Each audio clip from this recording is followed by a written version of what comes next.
সাম্প্রতিক আপনার বক্তব্য অপরাজনীতির বিরুদ্ধে আপনি যেভাবে দিচ্ছেন তাতে করে দেখা যাচ্ছে কিছু আলেম মুন্সি এতদিন আপনার বিরোধিতা করেছে, এবার যারা রাজনীতি করে তারাও তো এখন বিরুদ্ধে দাঁড়াবে, কারণ মানব রচিত ব্যবস্থার বিরুদ্ধে আপনি গণভোট চাচ্ছেন না। আমি মনে করি আমার বিরুদ্ধে দাঁড়ানোর কোনো যৌক্তিক কারণ নেই, যুক্তিসঙ্গত কারণ নেই।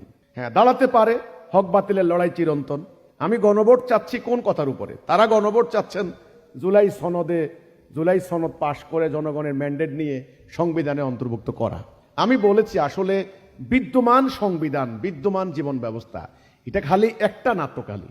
এখানে আমলাতান্ত্রিক ব্যবস্থা আছে, এখানে সামরিক বেসামরিক মিলিটারি সিস্টেম মানে ব্যুরোক্রেটিক এলিটিজম একটা ব্যবস্থা আছে, এখানে বাণিজ্য নীতি আছে, এখানে অর্থনীতি আছে, এখানে বিচার নীতি আছে, এখানে শিক্ষানীতি আছে, এখানে শিল্প নীতি আছে, এখানে সমস্ত কিছু নিয়েই তো কিন্তু একটা ব্যবস্থা, রাষ্ট্র ব্যবস্থা।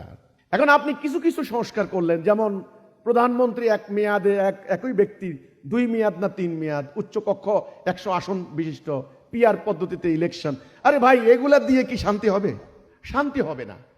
ওই যে কয় যে লঙ্কা সে হয় রাবণ, ওই সূত্র।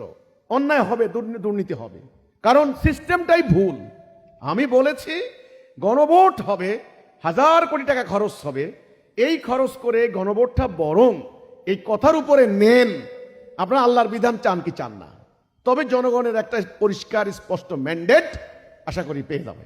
এই হচ্ছে আমার কথাটা। তো আমি এই জন্যই বলেছি, এখন যারা স্বার্থের রাজনীতি করেন তারা যদি আমার বিরুদ্ধে বা আমাদের আন্দোলনের বিরুদ্ধে অবস্থান নেন, তাহলে তো আমার কিছু করার নেই। আল্লাহ বললেন সত্য দিয়ে পাঠানো হয়েছে রাসূলকে, আপনি বলুন, আপনি কাউকে ভয় পাবেন না, আল্লাহ আপনার সঙ্গে আছেন। রাসূলের বিরুদ্ধে ষড়যন্ত্র হয়েছে, যুদ্ধ করেছে, গালাগালি দিয়েছে, দেশান্তরিত করেছে, কিন্তু শেষে রাসূলের বিজয় হয়েছে। এ কথা আমিও বলি। আমি মানুষ, মৃত্যু আছে আমার, তবে সেই মৃত্যু আমি আল্লাহর জন্য মরতে চাই। এই হলো কথাটা।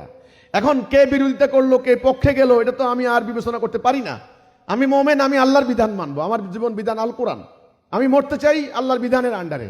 হাসরের দিন আল্লাহ যখন আমাকে প্রশ্ন করবেন যে তোমার রব কে, এই যে আপনারা জানেন যে 3টা প্রশ্ন করবে, তোমার রব কে, তোমার দিন কি। এখন এনারা কি জবাব দিবে? তোমার নেতা কে? এই প্রশ্নগুলো উত্তর ওনারা কি দিবেন? আমার রব আল্লাহ, কিন্তু বাস্তবে তো আল্লাহর হুকুম মানতে হবে, তবে না রব। এজন্য আমার দিন কি? দিন মানি ব্রিটিশের, তাহলে তো আমি ধরা খেয়ে যাবো। এই জন্য আমাকে আল্লাহর দিন মানতে হবে, ধর্মীয় বাধ্যবাধকতা। এখন এই অধিকার, এটা আমার মানবাধিকার। এখন যদি রাজনৈতিক দলগুলি আমার এই সত্য পথের অন্তরায় হয়, আমার মনে হয় তারা পরাজিত হবে, তারা ভুল করবে। ইনশাআল্লাহ এবার আল্লাহর বিজয় কেউ রোখাতে পারবে না।